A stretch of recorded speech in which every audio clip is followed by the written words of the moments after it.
semacam kayak LGBT itu emang penyakit udah dari bawaan dari lahir orang tertentu menurut aku. Jadi orang bawaan dari lahir itu nggak ada yang ngomong. Orang ditakdirkan dari lahir itu cowok atau cewek, laki-laki atau perempuan. Jadi lebih cenderung ke arah pergaulan atau ya sejenisnya lah. Saya itu kesukaan ya, bukan sebuah penyakit. Sama seperti ketika orang ketergantungan obat, dia kan itu kan bukan sebuah penyakit karena keasikan sendiri. Seperti LGBT itu kan karena dia merasa enjoy ngejalaninnya, dia ngerasa nyaman dan dia suka, jadi dia akan terus menjalani. Ketika dia nggak suka pun dia akan ninggalin.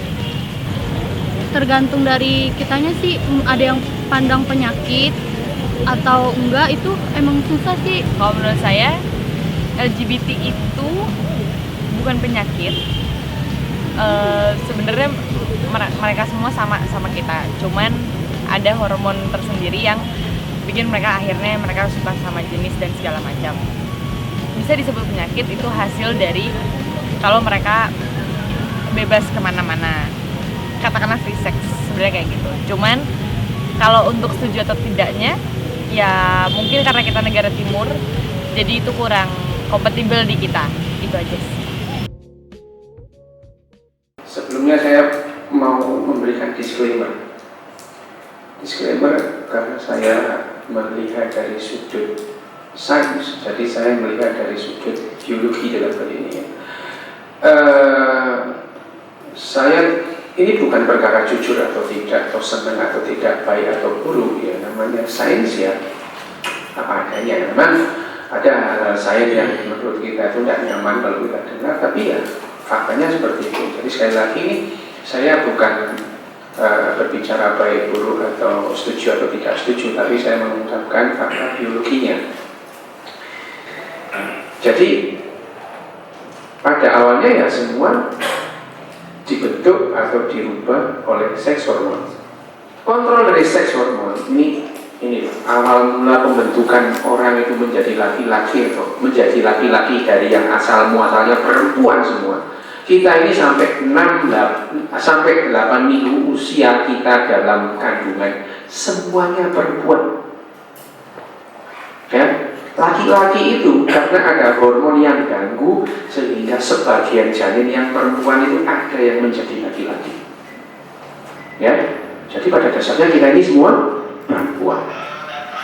Nah, apa yang memicu sebagian perempuan itu bergeser menjadi laki-laki? Ini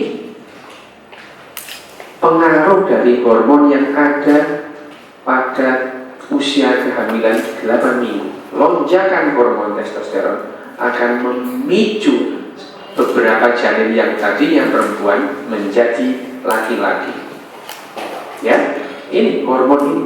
Nah, hormon ini dipicu oleh apa? Dipicu oleh impuls saraf. Loh, kenapa impuls saraf? Karena organ yang pertama kali terbentuk pada saat janin, ya saraf. Ya, pada saat sikut, sperma ketemu ovum jadi sikut, dia membelah jadi 1 menjadi 2, 2 menjadi 4, 4 menjadi 6, 6 menjadi 16, 16 menjadi 32. Saat itulah terbentuk yang namanya neural plate. Jadi organ yang pertama kali terbentuk pada manusia, pada mamalia, pada semua hewan, kita termasuk hewan ya, adalah neural plate alias neural atau saraf atau cikal bakal otak. Nah, itu yang memicu orang itu akan menjadi laki-laki atau tetap menjadi perempuan. Nah, terus ada yang namanya sexual dysmorphism gitu. Ya.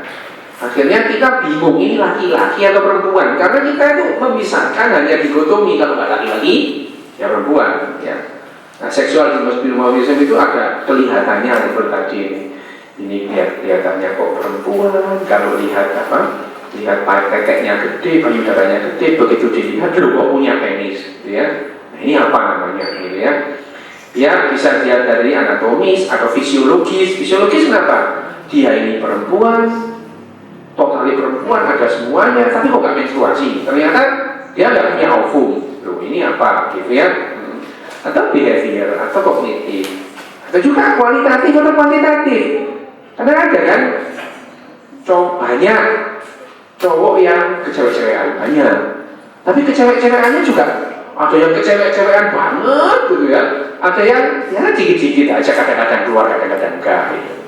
Nah, ini apa yang seperti ini? Itu yang namanya seksual kebingungan. Kita juga bingung, ini apa gitu. Karena kita terbiasa memisahkan cuma dua, kalau enggak laki-laki yang perempuan gitu. Nah, efek dari hormon seks yang ada dalam otak itu apa? Satu adalah yang namanya disebut organizational effect. Jadi hormon membuat sebuah organisasi, ya, struktur. Jadi struktur dalam otak, struktur dalam tubuh kita itu dipengaruhi pembuatannya oleh hormon.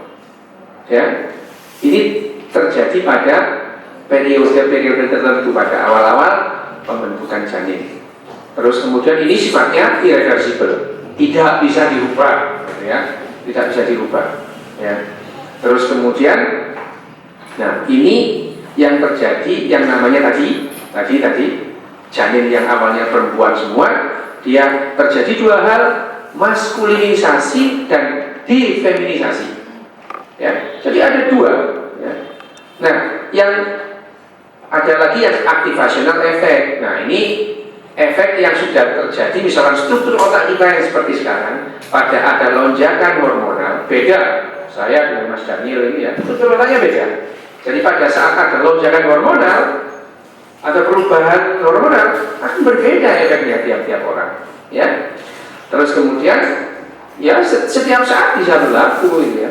Pada perempuan yang mengalami menstruasi, ada yang santai-santai aja, ada yang PMS nggak karuan, muring-muringan nggak jelas gitu ya. Faktor hormonnya sama, tetapi pengaruh di otaknya berbeda-beda. Kenapa? Karena struktur di otak manusia setiap orang berbeda. Ada kromosom XY, ya, ada kromosom Y, biasanya ada gen SRY yang terekspresi, dan gen SRY ini yang kemudian memicu lonjakan testosteron pada janin usia 8 minggu. Tapi ini tidak terjadi pada absennya kromosom X pada XRY. Jadi tetap dia menjadi perempuan. Kalau yang ada ini, dia akan berubah menjadi laki-laki, internalnya mulai dari jeroannya itu ya, sampai akhirnya yang di luar semua akan dipicu oleh gen SRY. Tapi gen SRY itu tidak selalu memberikan dampak yang sama. Jadi kelaki-lakian seseorang itu tidak sama. Ya, setiap orang itu laki-lakinya tidak sama. Jadi dari ekstrim perempuan digeser pada ekstrim laki-laki, itu sebarannya itu banyak di situ. Ya, jadi tidak ada orang yang murni 100% perempuan, tidak ada yang 100% laki-laki, di situ sebarannya. Nah, pengaruhnya ini tadi, jadi akhirnya neural tadi itu, ya, ini kromosom seks X dan Y itu fetal gonad. Nah, ini kemudian dia menjadi sebaran. Jadi ada 4 variabel di sini. 4 variabel ya, internalnya, eksternalnya, gonadnya, terus kemudian identity dia merasa. Ya, nah ini pada saat sudah terbentuk, kemudian pada saat lahir dia itu sudah merasa saya ini laki-laki atau perempuan. Nah ya, di sini. Ini dia. Kalau yang namanya internal itu tidak ada urusannya sama yang namanya sosial. Ya, tapi eksternal, genital eksternal ada. Dia mempengaruhi sosial. Saya pada saat lahir, kemudian bapak saya melihat saya punya penis, saya akan diperlakukan sebagai laki-laki. Ya, sehingga ini mempengaruhi hubungan sosial. Dan sosial ini mempengaruhi ke sana hanya satu yang bisa. 1, 2, 3, 4 ini tidak bisa dipengaruhi oleh lingkungan sosial. Yang bisa apa? Ini nervous system, saraf kita. Kenapa? Kita melihat, kita mendengar itu bisa mempengaruhi perasaan kita. Ya, saya merasa perempuan, tapi saya laki-laki, saya merasa perempuan. Begitu orang lain ngomong kalau begini ini jelek, saya nggak berani ngomong gitu. Ya, itu. Dan saya nggak berani ngomong itu atas dasar ya takut gitu. Nanti saya nggak punya teman atau apa macam-macam. Ya, jadi yang bisa dipengaruhi oleh sosial ini adalah struktur saraf. Kerja saraf kita itu bisa dipengaruhi oleh sosial. Kerja saraf. Yang tadi itu, yang irreversible. Yang irreversible mengenai bawaan kita seperti apa, gonad kita seperti apa, itu tidak bisa dipengaruhi. Tapi semua bisa mempengaruhi sosial. Ya, nah, dan kenapa semua kok tidak semua perempuan menjadi laki-laki? Ya tadi itu jawabannya karena ada gen SRI tadi yang membangkitkan alfa fetoprotein ini yang bertanggung jawab. Ya, alfa fetoprotein ini kerjanya sederhana banget ya kalau kita tahu ya, sederhana banget. Jadi ada alfa fetoprotein yang kemudian mengubah jalur itu yang seharusnya tetap jadi perempuan, ada itu dia bergeser ke arah jalur laki-laki. Tapi jalur laki-laki itu pun sendiri tidak satu, dua, gitu ya. Nah ini adalah kontrol. Pada saat saraf kita diberi estradiol. Nah kalau tidak ada estradiol itu seperti ini. Tapi pada saat ada estradiol seperti ini. Jadi pemicu atau neural impuls atau impuls saraf itu memicu bagaimana berubahnya jenis kelamin yang laki-laki atau bentuk otak kita yang awalnya feminin sebagian menjadi maskulin atau tiga maskulin, seperempat maskulin, setengah feminin itu. Nah, perbedaan di sini. Bagaimana estradiolnya itu mempengaruhi saraf yang tadinya seperti ini. Nah, seperti tadi kita kembali pada yang itu loop dari kontrol seksual adalah neural input. Ya, jangan heran kalau dia seseorang yang bakatnya tidak punya bakatnya homoseksual, tapi tidak keluar. Ya. Bakatnya homoseksual, tapi tidak keluar. Kenapa? Jadi ada pemicunya. Sama. Kalau kita itu bakat musik ya, bakat main musik, seumur hidup kita tidak pernah dikenalkan dengan alat musik, bagaimana kita bisa main? Bakat, ya. Atau sebaliknya. Sehari semalam kita dikurung dalam ruangan yang penuh alat musik, setahun dikurung, kalau nggak bakat nggak bisa main. Ya. Jadi ekspresinya sebuah sifat itu tergantung ada bakat atau ada pemicu yang itu adalah neural impulsnya. Jadi bentuk otak seseorang itu mempengaruhi dia itu feminin atau maskulin sikapnya, mempengaruhi identitas dirinya, dan mempengaruhi orientasi seksualnya. Tiga-tiganya terpisah, dan ini pun terpisah dengan yang namanya jenis kelamin. Ya, ini aktivitasnya.